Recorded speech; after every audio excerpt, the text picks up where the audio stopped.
আল্লাহ সুবহানাহু ওয়া তাআলা নারীদের সম্মান, নারীদের মর্যাদা, নারীদের দাম এত দিয়েছে যে রাসূল সাল্লাল্লাহু আলাইহি সাল্লাম বলছেন, ইন্নাদ দুনিয়া কুল্লাহা মাতাউন ওয়া খায়রু মাতাইদ দুনিয়া আল মারআতুস সালিহা।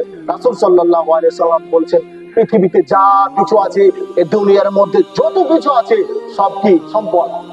টাকা পয়সা একটা সম্পদ, বাড়ি গাড়ি একটা সম্পদ, ধন দৌলত সম্পদ, এই জমি জমা সম্পদ, এই মসজিদ সম্পদ, ইলেকট্রনিক যত যা আছে সম্পদ, বাস ট্রাক যত যা কিছু আছে সব কিছু হচ্ছে সম্পদ।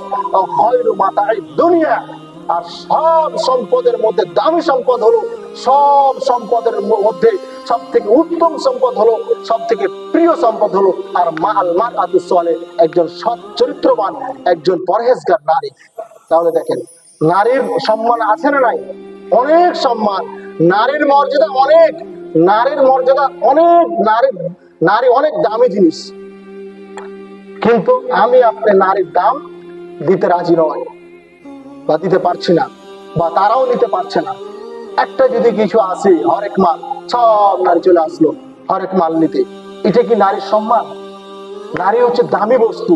আপনার কাছে যেটা দামি বস্তু আছে, ধরেন আপনি কোন রকম করে একটা স্বর্ণ খুঁজে পেয়েছেন বা পেয়ে নিয়েছেন, আপনি কি সে স্বর্ণ মানুষকে দেখাবেন? না আপনি একেবারে সুকেশের ভিতর, আলমারির ভিতর, আপনি সিন্ধুকের ভিতর আপনি তালাবদ্ধ করে রাখবেন, কেউ যাতে না জানে। কেন? এই স্বর্ণটা অনেক দামি, এই জন্য আপনি খুব যত্ন সহকারে আপনি সিন্ধুকের মধ্যে তালা মেরে আপনি রাখছেন। কেন? দামি জিনিস। এই স্বর্ণ থেকে দামি হচ্ছে নারী। তাহলে নারী কেমনে রাস্তায় রাস্তায় খোলামেলা বেড়াতে পারে? স্বর্ণ থেকে যদি দামি হয় তাহলে তাকে তো ঘরে থাকা উচিত, তাকে তো গোপনে থাকা উচিত।